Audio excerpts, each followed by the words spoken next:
अस्सलाम वालेकुम स्टूडेंट्स, आज हम बुक 10th का चैप्टर नंबर 10 स्टार्ट करेंगे। ठीक है, क्योंकि हमारी 10th की जो बुक है वो स्टार्ट ही यूनिट नंबर 10 से हो रही है। ठीक है, हमारी 9th की जो बुक है वो ख़त्म हुई थी यूनिट नंबर 9 पे। ठीक है, एंड जो 10th की बुक हमारी स्टार्ट होगी वो बिल्कुल ही 10th चैप्टर से स्टार्ट होगी, मतलब फर्दर हम आगे इसको डिस्कस करेंगे डिटेल में। ठीक है, सो हमारा जो चैप्टर नंबर 10 है, यानी हमारी 10th क्लास का पहला चैप्टर, वो है सिंपल हार्मोनिक मोशन। ठीक है, जिस तरह हमने देखा कि किस तरह से हमें टॉपिक का नाम ही बता देता है कि क्या क्या चीज़ें हमने इसमें डिस्कस करनी है, उसी तरह से हम लेके चलेंगे इसको भी कि क्या हमें ये टॉपिक का नाम हमें क्या बताता है। ठीक है, सिंपल हार्मोनिक मोशन। ठीक है, अब सिंपल का मतलब भी हमें पता है कि सिंपल सी है। ठीक है, मोशन का मतलब भी क्या पता है कि मूव कर रही है बॉडी, मोशन में। ठीक है, अब सिर्फ बचता है हार्मोनिक। ठीक है, अब सिंपल हार्मोनिक मोशन का क्या मतलब आएगा इन फिजिक्स। अगर बॉडी मूव कर रही है आगे पीछे, ठीक है, तो वो क्या कर रही है, एक वाइब्रेटरी मोशन में, और वो ऑसिलेट भी कर रही है। ठीक है, वाइब्रेशन को हम अदर नेम देते हैं ऑसिलेशंस का। ठीक है, सो जो बॉडी वाइब्रेट कर रही है, यानी आगे पीछे मूव कर रही है या ऊपर नीचे मूव कर रही है, ठीक है, वो क्या कर रही है, वाइब्रेट कर रही है। टू एंड फ्रो मोशन या बैक एंड फोर्थ मोशन, उसको हम क्या कहते हैं कि बॉडी वाइब्रेटरी मोशन में है, या उसको कहते हैं वाइब्रेटरी या ऑसिलेटरी मोशन। ठीक है, दोनों नाम यूज के होते हैं। ठीक है, अब बॉडी किस तरह से वाइब्रेट करें या किस तरह से ऑसिलेशन प्रोड्यूस होती हैं, ठीक है, उसको हम कहते हैं हार्मोनिक। ठीक है, सो हार्मोनिक हमारा बेसिकली क्या है कि स्पेशल काइंड ऑफ वाइब्रेशन। ठीक है, एक स्पेशल काइंड जो हमारे पास वाइब्रेशन की आती है, क्योंकि सिंपल हार्मोनिक मोशन है। ठीक है, एक स्पेसिफिक काइंड आती है हमारे पास वाइब्रेशन की कि किस तरह बॉडी मूव करे, तो उस मोशन को हम कहते हैं कि that is simple harmonic motion. ठीक है, तो अभी हम इसको डिटेल में डिस्कस करेंगे तो आपको ज़्यादा क्लियर हो जाएगा कि हम क्या इसमें कहना चाह रहे हैं। जस्ट वाइब्रेशंस या ऑसिलेशंस को जब हम डिस्कस करते हैं डिटेल में, तो उसको हम कहते हैं कि ये सिंपल हार्मोनिक मोशन है। ठीक है, सो इस चैप्टर में जो हमने डिटेल में डिस्कस करना है, वो पहला टॉपिक ये है हमारा सिंपल हार्मोनिक मोशन। हम इसमें डिस्कस करेंगे कि सिंपल हार्मोनिक मोशन क्या है, एंड उसको फाइंड आउट करने के लिए हम 3 डिफरेंट एग्जांपल्स को भी चूज करेंगे। ठीक है, फिर आगे हमारे पास आ गया डैम्प्ड ऑसिलेशन। ऑसिलेशंस क्या है, वाइब्रेशन के बॉडी आगे पीछे मूव करे, या आगे पीछे इस तरह से मूव करे and up and down move करे। ठीक है, तो उसको हम ऑसिलेशंस भी कहते हैं। एंड डैम्प्ड ऑसिलेशन के वक्त के साथ साथ वो वाइब्रेशन कम होती जाती है। ठीक है, तो जो इस तरह से उसका मैग्नीट्यूड कम होता जाता है, लाइक ये वेव्स बननी थी, आहिस्ता आहिस्ता कम हो गया। ठीक है, सो जो मैग्नीट्यूड उसका कम होता जा रहा है, दैट इज कॉल्ड डैम्पिंग। ठीक है, एक ज़्यादा मैग्नीट्यूड से हमने स्टार्ट किया और आहिस्ता आहिस्ता कम होते होते वेव बहुत छोटी हो गई। सो ये ऑसिलेशंस, यानी बैक एंड फोर्थ जो मूवमेंट हो रही है वेव की, वो ऑसिलेशन है, एंड ये टाइम के साथ साथ डिक्रीज कर गई है, इसको कहते हैं डैम्पिंग। ठीक है, सो हम इसको डिस्कस करेंगे डिटेल में कि किस तरह से हमारी जो भी हम आवाज़ भी देखें निकालते हैं तो क्या होता है, 2 मिनट या 1 सेकेंड नहीं लगता, आपको दोबारा सुनाई नहीं देती। ठीक है, तो बेसिकली क्या होता है कि जब हम बोल रहे होते हैं तो पिच ज़्यादा होती है, एम्पलीट्यूड ज़्यादा होते हैं, और आहिस्ता आहिस्ता कम होते होते इतना हो जाता है कि हमें सुनाई ही नहीं देता, तो that is basically the damping. ठीक है, देन हम डिस्कस करेंगे कि वेव मोशन क्या होती है, कि वेव्स बेसिकली ये वेव होती है। ठीक है, वेव क्या है, जिसका एक क्रस्ट हो। ठीक है, upper portion is called the crust and lower portion is trough. So एक क्रस्ट और ट्रफ मिलके हमारे पास क्या बनाता है, एक वेव बनाते हैं। तो ये वेव किस किस तरह मूव कर सकती है। ठीक है, इस वेव को एक जगह से दूसरी जगह भेजने के लिए क्या कोई हमें जरिया अपनाना पड़ता है, लाइक अगर एयर ना हो, वैक्यूम हो, तो क्या हमारी आवाज़ किसी और को जा सकेगी, नहीं जा सकेगी। इसका मतलब है एयर नेसेसरी है। ठीक है, कुछ वेव्स को मूव करवाने के लिए एयर ज़्यादा ज़रूरी है। कुछ वेव्स ऐसी हैं जिनको एक जगह से दूसरी जगह जाने के लिए, जिस तरह हमने चैप्टर नंबर 9 में पढ़ा था, 9th क्लास की बुक के हम जो सन और सन की लाइट्स आ रही हैं, यहाँ पे हीट पहुँच रही है, वो in the form of radiation है। ठीक है, वो सेंटर में वैक्यूम से भी गुजरती है फिर भी पास आउट हो जाती है। इसका मतलब है उसे कोई जो है मीडियम नहीं चाहिए कि वो एक जगह से दूसरी जगह ट्रांसफर होने के लिए ना उसको कोई एटम्स चाहिए ना उसको मॉलिक्यूल्स चाहिए, बल्कि वो वेव की फॉर्म में हम तक पहुंच रहा है। ठीक है, तो वो वेव्स की हम जो है डिस्कस करेंगे कि वेव मोशन क्या है, देन उसके टाइप्स को डिस्कस करेंगे। ठीक है, अब वेव मोशन भी दो तरह की होती है, एक वो जिसमें हमें मीडियम चाहिए होता है, जिस तरह मैंने अभी बताया हमारी आवाज़ के लिए एयर का होना बहुत ज़रूरी है, वैक्यूम में आवाज़ नहीं आ सकती। लेकिन कुछ चीज़ें ऐसी हैं जिनको मीडियम की ज़रूरत नहीं होती, जिस तरह के सनलाइट। ठीक है, तो जिन चीज़ों को मीडियम की ज़रूरत होती है these are called the mechanical wave. ठीक है, तो मैकेनिकल वेव की आगे हम फर्दर टाइप्स को डिस्कस करेंगे कि कितनी किस्म की हो सकती है और किस तरह की वेव्स को आगे पहुंचाने के लिए हमें कोई मीडियम चाहिए होता है। ठीक है, देन आगे आ जाते हैं हमारे पास ट्रिपल टैंक। ट्रिपल टैंक्स में क्या होता है कि हम किस तरह से वेव को प्रोड्यूस करवा रहे हैं। ठीक है, ये बेसिकली एक इंस्ट्रूमेंट टाइप ही है जिसकी मदद से हम वेव्स को प्रोड्यूस करवा सकते हैं। सो ये तमाम चीज़ें हम डिस्कस करेंगे अपने चैप्टर नंबर 10 में, that is simple harmonic motion. So अब हम स्टार्ट करते हैं अपने टॉपिक नंबर 1 से, that is 10.1 and it is simple harmonic motion. ठीक है, तो सिंपल हार्मोनिक मोशन क्या है? बेसिकली तो हमने पढ़ लिया कि अगर body to and fro move कर रही है, ठीक है, आगे पीछे मूव कर रही है या बैक एंड फोर्थ मूव कर रही है या अप एंड डाउन मूव कर रही है, तो वो क्या होगी, वो उसको हम कहेंगे कि ये वाइब्रेशन में है। ठीक है, अब अगर वो वाइब्रेशन में है इट मीन्स वो क्या कर रही है, ऑसिलेट भी कर रही है। ऑसिलेशन भी एक नाम है वाइब्रेशन का ही। एंड स्पेशल काइंड को अगर हम एक स्पेशल काइंड ऑफ वाइब्रेशन है उसको डिस्कस कर लें तो वो हमारे पास कहलाता है कि ये है सिंपल हार्मोनिक मोशन। ठीक है, उसको अभी हम डिटेल में भी डिस्कस करेंगे। ठीक है, एक तो हमें इस चैप्टर में पूरा ये डिस्कस करना है कि सिंपल हार्मोनिक मोशन है क्या। सेकेंडली हमें ये डिस्कस करना है कि वेव्स क्या है एंड वेव को किस तरह से प्रोड्यूस करवाया जा सकता है। ठीक है, सो अब हम स्टार्ट करते हैं फ्रॉम सिंपल हार्मोनिक मोशन। आपने देखा होगा आप जो है यूज़ करते हैं फ्री फॉल। ठीक है, एक झूला है फ्री फॉल। ठीक है, आप किसी भी पार्क वगैरह में जाए आप ज़रूर लेते हैं। उसमें होता बेसिकली क्या, इस तरह से स्टैंड होता है एंड एक इस तरह से स्टैंड होता है। अब यहाँ जो भी ट्रेन वगैरह होती है उसमें पैसेंजर्स लोड होते हैं। ठीक है, लेट्स सपोज ये है हमारी मेन पोजीशन, वो पोजीशन जहाँ से एक चीज़ ने आगे चलना शुरू करना है। ठीक है, लेट्स सपोज वो ओ पोजीशन है, जिसको कहते हैं हम मेन पोजीशन। ठीक है, अब क्या हुआ, जैसे ही हम लोगों ने इस झूले को स्टार्ट किया तो क्या होगा, ये ट्रेन आहिस्ता आहिस्ता मूव करती है आगे की तरफ। ठीक है, आगे मूव करती जाती है एंड एक पॉइंट आता है, यहाँ पे आके स्टॉप कर जाती है फॉर अ सेकेंड, ज़रूर वो स्टॉप करती है। ठीक है, अब यहाँ से क्या हुआ, इसके नीचे लगे हुए थे spring.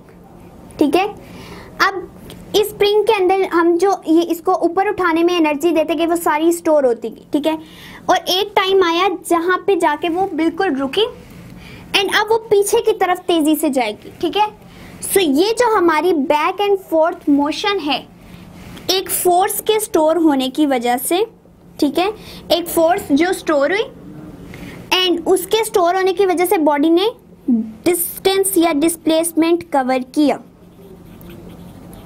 That is basically called the simple harmonic motion. ठीक है, एक फोर्स जो कि डायरेक्टली प्रोपोर्शनल है डिस्प्लेसमेंट के, कि जितनी फोर्स लगी बॉडी ने उतना डिस्प्लेसमेंट कवर किया। ठीक है, अब जैसे हम उसे छोड़ेंगे वो वापस अपनी पहली मेन पोजीशन पे आएगी, फिर आगे जाएगी। ठीक है, फिर वो इधर से वापस होके मेन पोजीशन पे आएगी और फिर आगे जाएगी। तो बॉडी अगर अपने मेन पोजीशन के आगे पीछे चक्कर लगाती रहे, उसके ऊपर जब हम फोर्स लगा रहे हैं तो उसको क्या कहते हैं कि ये सिंपल हार्मोनिक मोशन में है।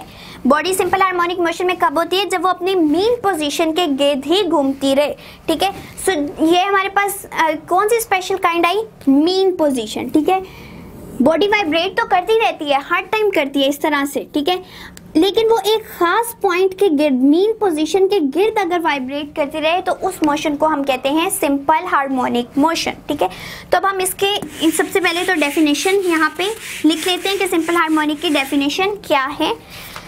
सिंपल हार्मोनिक मोशन अकर, यहाँ से मैं स्टार्ट कर देती हूँ, occur when net force is directly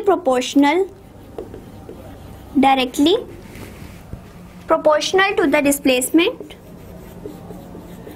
proportional to the displacement from the mean position, from mean position, and is always directed toward the mean position. mean position. So body तो तमाम जो हैं वो वाइब्रेट करती रहती हैं, आगे पीछे भी जाती हैं, ऊपर नीचे भी जाती हैं, लेकिन सिर्फ एक पॉइंट जो है अगर वो उसके अंदर एंटर हो जाए तो वो कहलाती है सिंपल हार्मोनिक मोशन। एंड वो पॉइंट क्या है? वो है मीन पोजीशन।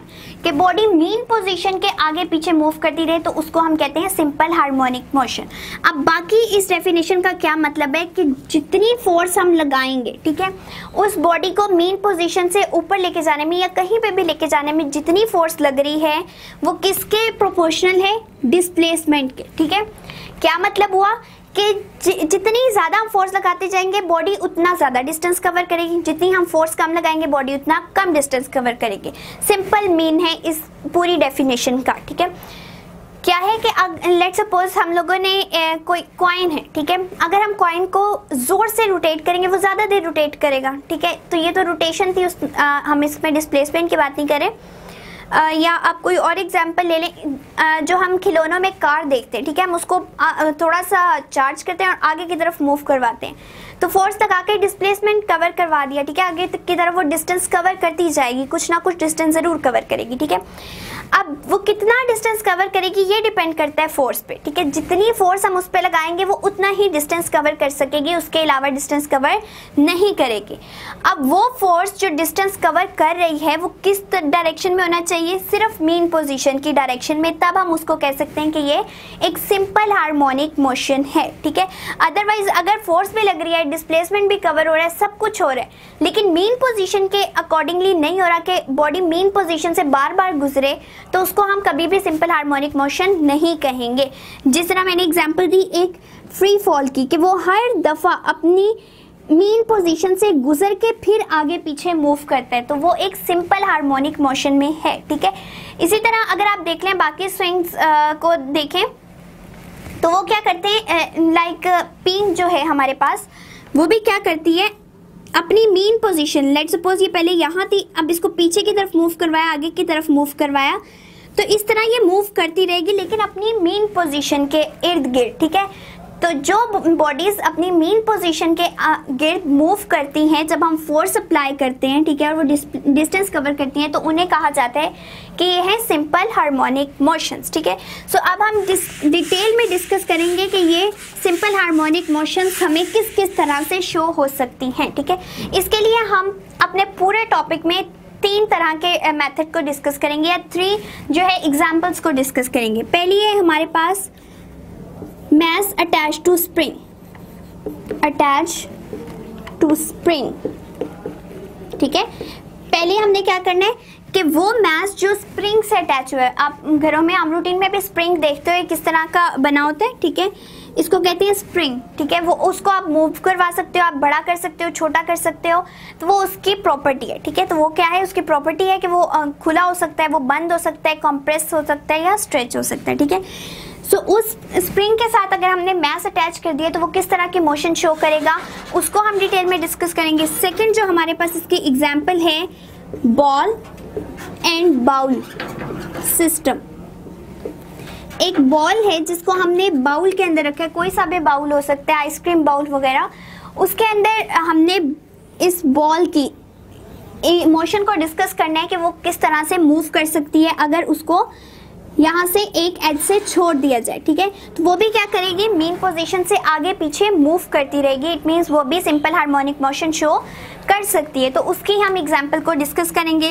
नंबर 3 हमारे पास क्या आ जाएगा, अब मैस या bob attach to string, attach to string. String होता है धागा, ठीक है, बॉब होता है एक मैस, जिसका मतलब है कि हमने अब किसको डिस्कस करना है, एक पेंडुलम को। पेंडुलम बेसिकली क्या होता है, एक स्ट्रिंग के साथ हमने मैस अटैच किया होता है, ये इसकी मीन पोजीशन है, हम इसको उठा के अगर इधर ले जाएं तो वो अल्टीमेटली क्या करेगा, यूं मूव करना शुरू कर देगा, ठीक है। और हर टाइम वो क्या करेगा, अपनी मीन पोजीशन से ही पास आउट होगा। इट मीन्स इसकी भी मोशन कौन सी होगी, सिंपल हार्मोनिक मोशन। तो ये हमारी 3 एग्जांपल्स हैं जिसको हमने डिस्कस करना है अपने पूरे आर्टिकल में, सिंपल हार्मोनिक मोशन में, ठीक है। अब हम स्टार्ट कर लेते हैं mass attach to spring. So mass attach to spring में हमने देखना क्या है कि हम एक स्प्रिंग ले रहे हैं, ठीक है। स्प्रिंग लिया, इसके साथ मास अटैच कर दिया, ठीक है। स्प्रिंग के एक एंड को हमने टेबल के साथ अटैच किया हुआ है, लेट्स सपोज इस तरह से, और एक हॉरिजॉन्टल सरफेस पे रखा हुआ है। हॉरिजॉन्टल कौन सी होती है, इस तरह से, ठीक है। ये होती है हॉरिजॉन्टल, एंड इस तरह से कर देंगे तो वो होती है वर्टिकल, ठीक है। एक हॉरिजॉन्टल सरफेस के ऊपर हमने यहाँ पे मास को अटैच कर दिया है, फिक्स कर दिया है, और उसके साथ एक मास अटैच कर दिया है दूसरे एंड पे, ठीक है। अभी फिलहाल ये किस पॉइंट पे, ये है अपनी ओरिजिनल पोजीशन ओ पे, यानी ये इसकी हमने कह दिया मीन पोजीशन है, मीन पोजीशन। अब हमने क्या करना है, सिंपल हार्मोनिक मोशन की डेफिनेशन को अप्लाई करना है। एंड वो क्या थी कि फोर्स जितनी अप्लाई होगी उतना ही डिस्टेंस कवर होगा या डिस्प्लेसमेंट कवर होगा, एंड तमाम चीज़ें किसके अराउंड होगी, मीन पोजीशन के, ठीक है। सो मीन पोजीशन के अराउंड जब फोर्स डिस्टेंस कवर करेगी या डिस्प्लेसमेंट कवर करेगी, उसको हम कहते हैं सिंपल हार्मोनिक मोशन। अब हमने इस जो एग्जांपल है उसमें ढूंढना है कि किस तरह से ये सिंपल हार्मोनिक मोशन जो है वो अप्लाई हो रही। अभी ये था स्प्रिंग ओ पोजीशन पे, ठीक है। हमने क्या किया, इसको उठा के हमने फोर्स लगाई इस तरफ। अब इसकी जो स्प्रिंग है वो लंबा हो गया, ठीक है। एंड किस तरह से हुआ कि ये आगे की तरफ मूव कर गया, ये इतना लंबा हो चुका है, ठीक है। सो ये क्या हो गया, ये 0 से उठ के ए पोजीशन पे चला गया। अब ये इसकी मेन पोजीशन थी, एंड इतना इसने डिस्टेंस कवर कर लिया जब हमने फोर्स लगाई F। अब जितनी फोर्स इस पे हम लगाते जा रहे हैं, इस पिछले स्प्रिंग में फोर्स स्टोर होती जा रही है, ठीक है। अब ये फोर्स सारी की सारी इसमें स्टोर हो चुकी है। That force is basically the restoring force. Restoring force, पहले क्या हुआ कि जब हमने फोर्स लगाना शुरू की, इस स्प्रिंग में ये फोर्स स्टोर होना शुरू हो गई, ठीक है। अब स्टोर होने के बाद रीस्टोर क्या मतलब है कि हम उसको पीछे, हमने उसको जैसे ही छोड़ा तो स्प्रिंग खुद ब खुद मूव किया, ठीक है। तो वो किस वजह से मूव किया, क्योंकि उसने जो स्टोर की हुई थी अब उसको वो रीस्टोर करना शुरू कर रहे। जितनी फोर्स स्टोर होगी वो अब कंज्यूम होना शुरू हो रही है, ठीक है। तो कभी भी स्प्रिंग जो है वो एक ही पोजीशन पे नहीं रहेगा, बल्कि आगे पीछे मूव करना शुरू कर देगा। अब क्या होगा कि अगर ओ से ए पोजीशन पे हम ले गए, अब ये खुद ब खुद कंप्रेस कर जाएगा, ठीक है। यहाँ पे क्या हो गया, स्ट्रेच कर गए, अब ये इतना आ जाएगा, ठीक है। सो इसकी पोजीशन बी हो गई। अब क्या हुआ कि यहाँ पे जो हमने स्प्रिंग एक नॉर्मल पोजीशन पे था उसको पहले फोर्स लगाई, ठीक है। जितनी फोर्स लगा रहे थे वो सारी की सारी स्टोर होती जा रही थी स्प्रिंग के अंदर, और बाद में क्या हुआ कि बॉडी पोजीशन ए पे चली गई। अब क्या करेगी, बॉडी वापस मूव करके आएगी ओ पॉइंट पे, एंड ओ से भी पीछे की तरफ चली जाएगी। और वह सारा काम क्यों हुआ, क्योंकि उसके अंदर फोर्स स्टोर हो चुकी थी, दैट वाज रीस्टोरिंग फोर्स। अब हम जितनी फोर्स लगा रहे हैं उतना ही डिस्टेंस कवर हो रहा है। इट मींस यहाँ पे अप्लाई हो रहा है हुक्स लॉ। हुक्स लॉ भी हमें यही बताता है कि हम जितना स्ट्रेस प्रोड्यूस करवाएंगे उतना ही स्ट्रेन प्रोड्यूस होगा। इट मींस जितनी फोर्स लग रही है डिस्टेंस उतना ही कवर होगा, या डिस्प्लेसमेंट उतना ज़्यादा कवर होगा। अब अगर हमें प्रोपोर्शनैलिटी के साइन को चेंज करना है तो यहाँ हमारे पास कांस्टेंट आ जाएगा, एंड कांस्टेंट क्या होगा कि that is basically called the spring constant. Spring constant. And यहाँ पे एक और हमारे पास चीज़ आती है, that is the negative sign. अब ये नेगेटिव साइन क्या शो करता है कि हम फोर्स जिस डायरेक्शन में मर्जी लगा लें उसने वापस मीन पोजीशन से ही गुजरना है, ठीक है। सो फोर्स क्या होगी, हमेशा ऑपोजिट डायरेक्शन में होगी मैस के, ठीक है। ये मैस है। अब जब हम मैस को आगे लेके जा रहे थे तो फोर्स पीछे की तरफ लगना शुरू हो गई, और वही फोर्स ने इसको पीछे लाने में मदद की, जिसकी वजह से क्या हुआ कि फोर्स जो है वो ऑपोजिट टू एम हो गई है। जो मैस आगे जा रहा था अब वो पीछे की तरफ आना शुरू हो गया, तो ये नेगेटिव साइन हमें यही शो करता है कि फोर्स हमेशा ऑपोजिट रहेगी इस मास के, जो मास हम आगे की तरफ मूव करवा रहे हैं, ठीक है। सो ये स्प्रिंग कांस्टेंट के बेसिकली क्या शो करते हैं कि कोई स्प्रिंग कितना ज़्यादा जो है स्ट्रेंथफुल है, यानी वो कितना सख्त है। समटाइम हमारे पास जो बॉल पेन के स्प्रिंग्स होते हैं वो बहुत ही थिन होते हैं एंड आराम से उनको मूव करवाया जा सकता है, लेकिन अगर आप स्टेपलर वगैरह बड़े बड़े स्टेपलर्स के स्प्रिंग देखें तो उनको थोड़ा मुश्किल होता है स्ट्रेच करवाना। तो वो क्यों होता है? क्योंकि के पे डिपेंड कर रहा होता है कि कोई चीज़ कितनी थिक है और कोई चीज़ कितनी थिन है। दैट वैल्यू शो कि हमारा जो स्प्रिंग है वो इजीली मूव कर सकता है या इजीली मूव नहीं कर सकता। सो के पे सिर्फ डिपेंड करता है कि स्प्रिंग की खसूसियात क्या होंगी, वो इजीली स्ट्रेच हो सकेगा या नहीं हो सकेगा।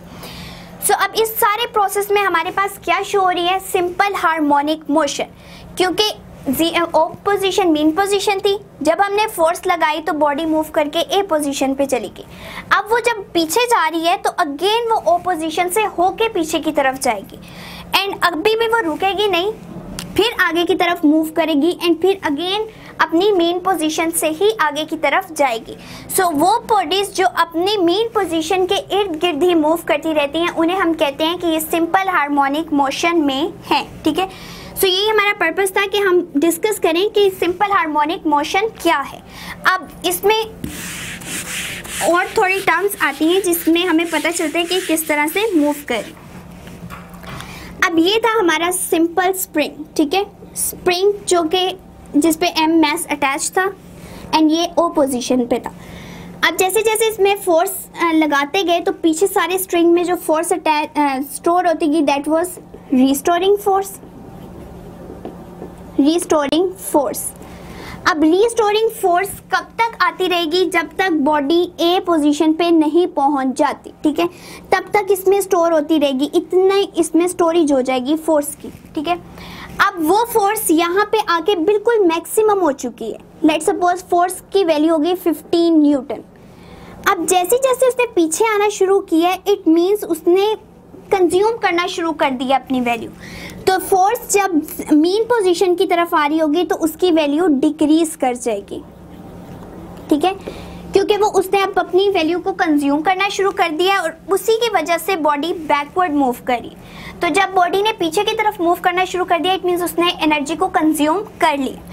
अब यहाँ मेन पोजीशन से फिर जब आगे जाना शुरू करेगी तो इंक्रीज कर जाएगी, ठीक है, क्योंकि अब उसके अंदर स्टोर होना शुरू हो गई एंड जब स्टोर होने के बाद वापस जाएगी तो अगेन डिक्रीज कर जाएगी, ठीक है। इट मीन्स के फोर्स की वैल्यू जब जैसे ही मेन पोजीशन की तरफ जाना शुरू करती है तो वो डिक्रीज हो जाती है। क्यों होती है? क्योंकि फोर्स की वैल्यू ही की वजह से बॉडी आगे पीछे मूव कर रही है। तो एक हाई लेवल पे हम ले गए तो उसकी वैल्यू ज़्यादा हो गई, जैसे ही हमने छोड़ा तो अब उसी फोर्स ने कंज्यूम करना शुरू कर दिया और उसी की वजह से वो पीछे आ रही, तो पीछे आने की वजह से उसकी फोर्स कम होती जा रही है, ठीक है। सो जब जब मेन पोजीशन की तरफ फोर्स आएगी तो हमारी वैल्यू फोर्स की डिक्रीज कर जाएगी और जैसे मेन पोजीशन से निकल के आगे जाना शुरू करेगी तो वैल्यू इंक्रीज कर जाएगी। अब फोर्स का फॉर्मूला होता है हमारे पास F = ma। मेन फोर्स किसके प्रोपोर्शनल है? एक्सीलरेशन के। अगर फोर्स जो है इंक्रीज कर रही है या डिक्रीज कर रही है मीन पोजीशन पे आते हुए तो एक्सेलरेशन भी डिक्रीज कर जाएगा जब हम मीन पोजीशन की तरफ आएंगे, ठीक है। और मीन पोजीशन से अगर हम दूर जाते जा रहे हैं तो जिस तरह फोर्स इंक्रीज करेगी उसी तरह हमारा एक्सेलरेशन भी इंक्रीज कर जाएगा। सो ये हमारे होल टॉपिक की डिस्कशन थी जिसमें हमने सिर्फ मास को जो अटैच किया हुआ था स्प्रिंग से उसमें डिस्कस किया कि एक तो हमारी जितनी फोर्स लगेगी उतना ही डिस्टेंस कवर होगा, ठीक है। अब फोर्स की डायरेक्शन हमेशा ऑपोजिट होगी मास के, कि मास अगर हम आगे की तरफ मूव करवा रहे हैं तो जो फोर्स स्टोर होगी वो पीछे की तरफ इसको मूव करवाएगी, इसलिए हमारे पास नेगेटिव साइन आ जाता है। एंड के हमारे पास स्प्रिंग कांस्टेंट है जो कि शो करते हैं किसी बॉडी में कितनी ज़्यादा स्टिफनेस है, वो थिक है या थिन है, और वो किस हद तक है वो डिपेंड करेगा के की वैल्यू पे। अब फोर्स जैसे जैसे मेन पोजीशन से आगे जा रही है वो इंक्रीज कर रही है तो एक्सेलरेशन भी इंक्रीज कर रहा है। अगर फोर्स डिक्रीज करेगी तो उसी तरह से हमारा एक्सेलरेशन भी डिक्रीज कर जाएगा और तमाम मोशन हो रही है मेन पोजीशन के अकॉर्डिंग, तो it means it is a simple harmonic motion. So ये थी हमारी पहली एग्जाम्पल जिसमें हमने डिस्कस किया mass attach to the spring. Next example है हमारी ball and bowl system. Bowl system, so इस हेडिंग से भी हमें पता चल रहा है कि हमने इसमें करना क्या है, ठीक है। हमने इस पूरी जो है अपनी हेडिंग के अकॉर्डिंगली ही पूरे आर्टिकल को डिस्कस कर लेना, ठीक है। बॉल, ठीक है, गेंद, ठीक है, वो हमने सिलेक्ट की, एंड एक बाउल, कोई सा भी बाउल हो सकता है। आप घरों में जो आम रूटीन में यूज़ करते हैं, कस्टर्ड बाउल हो गया, आइसक्रीम बाउल हो गया, कोई हम स्टोरेज के लिए बाउल यूज़ कर लेते हैं, वो कोई भी बाउल हो सकता है, ठीक है। सो हमने क्या करना है, एक बॉल लेनी है एंड एक बाउल लेना है, उस सिस्टम को हम डिस्कस करेंगे एंड देखेंगे कि क्या उसमें सिंपल हार्मोनिक मोशन होती है या नहीं होती। सो हमने एक बाउल ले लिया, ठीक है, एंड उसमें अब हम क्या करेंगे, एक बॉल को रख देंगे इस तरह से। इस टाइम पे बॉल जो है वो क्या है, मीन पोजीशन पे, इट मीन्स ये ओ पोजीशन पे, ठीक है। मीन पोजीशन बेसिकली हमारी उसी तरह से है कि एक रेफरेंस पॉइंट हमने ले लिए। जिस तरह अगर हमने अपने जो 9th की बुक थी उसमें डिस्कस किया था कि दो गाड़ियाँ या एक गाड़ी मूव कर रही है, ठीक है, एक कार जो है वो मूव कर रही है। ये कार की शेप थोड़ी ख़राब हो गई है। एक इस तरह से कार है और वो मूव कर रही है, ठीक है, एंड एक स्टेशन पे आदमी खड़े। अब ये कार के अंदर बैठा आदमी इसको ऑब्जर्व कर रहा था। अब कार आगे मूव की तो उसे लगा कि ये आदमी भी मूव करके पीछे चला गया, ठीक है। कार आगे जा रही है, उसको लग रहा है कि आदमी पीछे जाता जा रहा है। इट मीन्स इसके अकॉर्डिंगली, कार के अकॉर्डिंगली ये बंदा भी मोशन में था, ठीक है। तो रेफरेंस क्या लिया, इस कार का। लेकिन अगर कोई और बंदा ही स्टैंड पे बैठा हो, बस स्टैंड पे, और वो इस आदमी को ऑब्जर्व कर रहा हो तो उसके अकॉर्डिंगली तो ये बिल्कुल रेस्ट पे था, ठीक है। तो जिसके अकॉर्डिंगली हम बात करना चाह रहे हैं उसको हम एज अ रेफरेंस ले रहे हैं, ठीक है। तो एज अ रेफरेंस ही जो हम इस पोजीशन को ले रहे हैं उसको हम कह रहे हैं कि ये मीन पोजीशन है, ठीक है। तो इसमें कंफ्यूज नहीं होना कि ये मीन पोजीशन क्या होती है, ठीक है। अब सिंपल हार्मोनिक मोशन को यहाँ पे भी अप्लाई करवाना है। सिंपल हार्मोनिक मोशन के अकॉर्डिंग क्या है कि फोर्स जितनी लगाएंगे उतना ही डिस्प्लेसमेंट कवर करेगा और सारा काम होगा मीन पोजीशन के गिर्द, ठीक है। सो मीन पोजीशन का होना बहुत ज़रूरी है। सो अब हमने यहाँ क्या किया, मीन पोजीशन है, ठीक है। हम इस बॉल को उठा के यहाँ पे ले गए ए पॉइंट पे, ठीक है, हमने इस एज पे रख दिया। अब उसी तरह से होगा जिस तरह हमारे पास स्प्रिंग के केस में हुआ था। जब हम इसको ऊपर लेते जा रहे हैं, ठीक है, तो इसमें क्या आती जा रही है, फोर्स आती जा रही है, ठीक है। That is basically the restoring force. Restoring force, अब वो फोर्स स्टोर होती जा रही है। इट मीन्स हमारे पास एफ आ चुका है, एफ भी आ गया। अब बॉल को हम यहाँ से उठा के यहाँ पे ले गए हैं। इट मीन्स इसमें डिस्प्लेसमेंट का फैक्टर भी आ चुका है, ठीक है। तो अब क्या हो रहा है, जितनी फोर्स लग रही है उतना ही डिस्प्लेसमेंट कवर हुआ। एंड ये फोर्स बेसिकली कौन सी है, रीस्टोरिंग फोर्स, जो कि स्टोर होती जा रही है उस बॉडी के अंदर। सो एक तो हमारे पास क्या आ गई है, रीस्टोरिंग फोर्स, यानी एफ जो है वो जितना एफ हम लगाएंगे उतना ही डिस्प्लेसमेंट कवर होगा, ठीक है। एक तो आ गई हमारे पास एफ, ठीक है। अब एफ किसके प्रोपोर्शनल है, F is equals to M A, ठीक है। इट मीन्स जहाँ जहाँ फोर्स का एलिमेंट बढ़ेगा एक्सेलरेशन भी उतना ही इंक्रीज हो जाएगा। अब हम लोगों ने क्या किया, एक बॉल जो कि मेन पोजीशन पे पड़ी थी उसको उठा के ऊपर ले गए हैं, ठीक है, ए पोजीशन पे। इसमें क्या आ चुकी है, रीस्टोरिंग फोर्स। अब वो रिस्टोरिंग फोर्स इसको हेल्प आउट करेगी कि वो वापस खींचा चलाए, ठीक है। और जब वो पीछे की तरफ आएगा इट मीन्स अब वो अपनी मेन पोजीशन से गुजर रहा है, ठीक है। सो मेन पोजीशन से होके वो अगेन आगे जाएगा। और ये आगे क्यों जाते हैं, ड्यू टू इनर्शिया। इनर्शिया क्या है, property of a body to maintain its motion, या जो भी उसकी स्टेट है, ठीक है। सो इनर्शिया की वजह से बॉडी कभी भी अपनी मेन पोजीशन पे नहीं रुकती। अब जब उसके अंदर रीस्टोर हो चुकी है फोर्स, वो अगेन मूव करना शुरू कर देगा, ठीक है। अब वो किधर चला जाएगा, बी पोजीशन पे। अब जब वो बी पोजीशन पे चला गया है, अब उसके अंदर फिर रीस्टोर हो चुकी है फोर्स, वो अगेन मेन पोजीशन से गुजर के ए पोजीशन पे जाएगा। लेकिन टाइम टू टाइम क्या होता जाएगा कि ये डिक्रीज होता चला जाएगा सब कुछ, और बॉडी एकदम आके रुक जाएगी, ठीक है। आपने देखा ही होगा कि आप किसी भी चीज़ को मूव करवा लें वो आहिस्ता आहिस्ता यूँ मूव करते करते आके रुक जाती है। सो वो क्या हो रहा होता है कि फोर्स ऑफ फ्रिक्शन भी तो उस पर अप्लाई हो रही होती है, ठीक है। सो फोर्स ऑफ फ्रिक्शन की वजह से वो अल्टीमेटली बॉडी रुक जाती है और उसकी फोर्स कम होती जाती है जो हमने फोर्स अप्लाई की थी, ठीक है। अब ये क्या करेगा, फिर ये मूव करके मीन पोजीशन से गुजरेगा एंड ए पोजीशन पे चला जाएगा और आहिस्ता आहिस्ता मूव करते करते एक टाइम आएगा कि ये रुक जाएगा।